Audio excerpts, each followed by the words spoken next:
हे guys, नमस्कार and welcome back to Secret Gems. मैं हूं स्वस्तिक पानीग्राही और मैं आज हाजिर हूं एक नया सीक्रेट के साथ।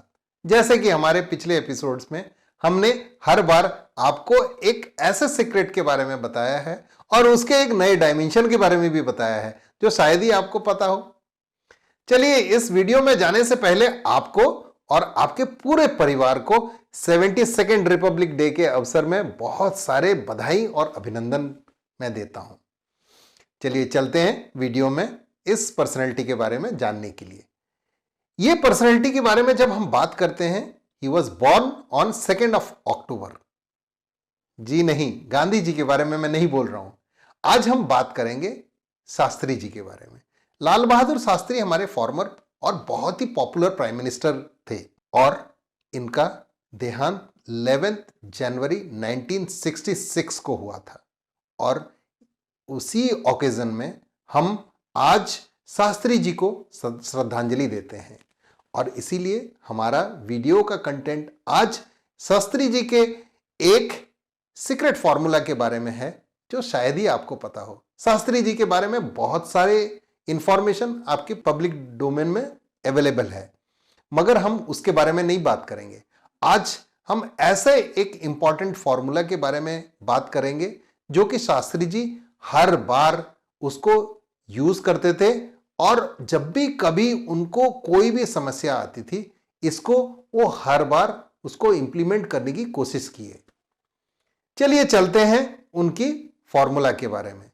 शास्त्री जी जब प्राइम मिनिस्टर बने तो वो ऐसा एक पीरियड था जबकि बहुत सारे प्रॉब्लम्स थे। फाइनेंशियल प्रॉब्लम था, फूड प्रॉब्लम था, इवन स्टेट्स में भी डिफरेंट प्रॉब्लम्स थे, even law and order situations भी बहुत ही खराब था। इस दौरान उनको इतने सारे प्रॉब्लम्स फेस करने पड़े जिसके लिए उनको एक स्ट्रेंथ मिला इस पर्टिकुलर फॉर्मूला से। उन्होंने एक फॉर्मूला अडॉप्ट किया था जिसका नाम था अराइज, ARISE। ये अराइज का हर लेटर एक एक्टिविटी को सिग्निफाई करता था और इसी एक्टिविटी को इंप्लीमेंट करके कोई भी प्रॉब्लम से वो निकल जाते थे। चलिए चलते हैं हम अराइज के बारे में बात करने के लिए। अराइज, जैसे कि हमने बताया है, हर लेटर एक एक एक्टिविटी को कोरिलेट करता है।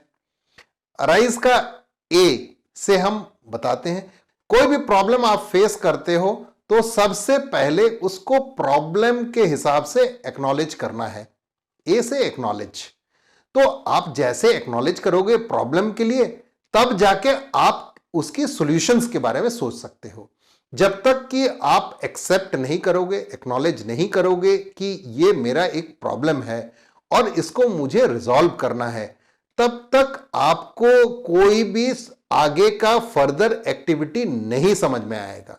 So first activity when you face a problem is that you have to acknowledge the problem and then only you can proceed for any further solution or any further activity towards finding any solution for that particular problem. यह है A। A का मतलब acknowledge the problem। Arise का second part पे हम जब जाते हैं वो है रिजल्ट टू अचीव। जब आपको कोई भी प्रॉब्लम आप फेस कर रहे हो तो सबसे पहला चीज देखना है कि इसका रिजल्ट क्या है। आपको कभी कुछ ऐसे इंस्टेंसेस में आपको पता भी चल सकता है कि the solution is more expensive than the problem, तो उस केस में आपको उस सारे प्रॉब्लम्स को रिजॉल्व करने की जरूरत भी नहीं है। तो आपको पहले जैसे भी एक्नॉलेज करो, एक्नॉलेज करने के बाद आपको रिजल्ट टू अचीव आपको देखना चाहिए। इस प्रॉब्लम को रिजॉल्व मैं करता हूं तो इसका रिजल्ट क्या होगा, यह आपको जानना बहुत इंपॉर्टेंट है। यह जैसे आपको पता चलेगा, आपका प्रॉब्लम का साइज और स्प्रेड आपको पता चल जाएगा और इस पर्टिकुलर रिजल्ट का कितने लोग इंपैक्टेड रहेंगे और कितना फायदा है या कितना नुकसान है आपको पता चल जाएगा। सो पहले आपने एक्नॉलेज किया, उसके बाद आपने आइडेंटिफाई किया कि रिजल्ट क्या अचीव करना है। थर्ड पॉइंट जब हम अराइज का जाते हैं, वो थर्ड है identify the root cause. I is to identify the root cause. जैसे आपको एक प्रॉब्लम आपके सामने आ गया, तो आपको सॉल्यूशन निकालने से पहले आपको एक उसका रूट कॉज को आइडेंटिफाई करना है। आपको जब एक कोई सॉल्यूशन निकालना है, तो एक सरफेस लेवल आपको सॉल्यूशन आप निकालते हैं, तो उसमें आपको बहुत सारे इश्यूज भी आ सकता है। जब आप रूट कॉज आइडेंटिफाई करके रूट कॉज को आप सॉल्व करते हैं, तो वो सॉल्यूशन एक परमानेंट रहता है। Otherwise it is a surface level solution. ये है अराइज का थर्ड सेगमेंट है, वो है आई। जब अराइज का नेक्स्ट सेगमेंट पे जाते हैं, वो है एस, solutions, and that too also with alternate solutions with alternate. जब भी आप कोई भी सॉल्यूशंस आइडेंटिफाई करते हो, आपने इसके पहले स्टेज में आइडेंटिफाई द रूट कॉज कर लिया। जैसे आपको रूट कॉज आइडेंटिफाई हुआ, आपको एक सॉल्यूशंस मिल सकता है। आपको एक सॉल्यूशन में सेटिस्फाई होके नहीं रहना है, आपको उस सॉल्यूशन का एक ऑल्टरनेट भी निकालना है।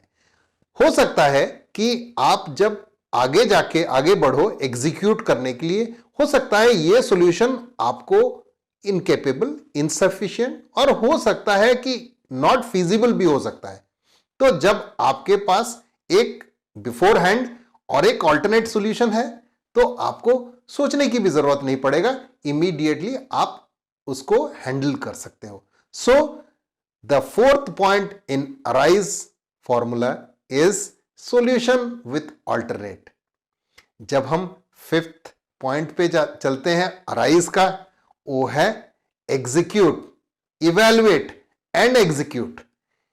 एग्जीक्यूट क्यों बोल रहे हैं? आपने इससे पहले स्टेप्स में आपने आइडेंटिफाई कर लिया है, रूट कॉज आइडेंटिफाई कर लिया है, आपने ऑल्टरनेट प्लान्स भी, ऑल्टरनेट सॉल्यूशंस भी इवैल्यूएट कर लिया है, और आपने आइडेंटिफाई भी कर चुके हो।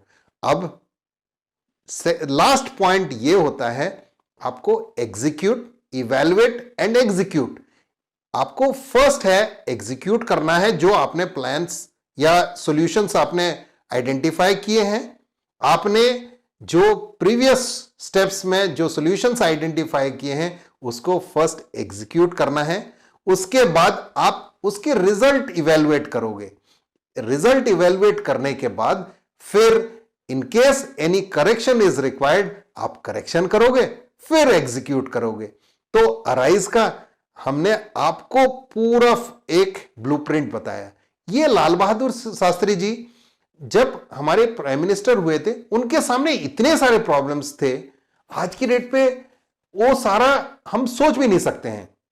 उनके पास बहुत सारा साइंटिफिक मेथड्स भी नहीं था। आज की डेट पे आपके पास परेटो एनालिसिस है, फिश बोन डायग्राम है, बहुत सारे अलग अलग साइंटिफिक मेथड्स हैं, मगर उनके पास इतने सारे मेथड्स नहीं थे।